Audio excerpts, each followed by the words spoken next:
বেঁচে থাকার জন্য প্রয়োজনীয় অক্সিজেন মাফি। এখানে একটা প্রশ্ন তোমরা দেখতে পাচ্ছ কাজ কয়ের।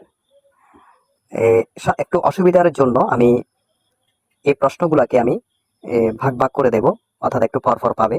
আমি একসাথে সব প্রশ্ন আমি দিতে পারবো না, তো তোমরা পরপর ভিডিওগুলো আশা করি তোমরা দেখতে পাবে সমাধান সহ। তো আমি সমাধান করে দেব, তোমরা এই প্রশ্নগুলা লিখে নিতে পারো। আমি স্ক্রল করে আমি ডানে বামে দেখাবো। তোমরা খাতা নিয়ে এই প্রশ্নটা লিখে নিতে পারো। এটা হচ্ছে কাজ কয়ের প্রশ্নটা, যেটা ডানে এবং বামে আমি স্ক্রল করা যে প্রশ্ন সেটা তোমরা লিখে নিতে পারো।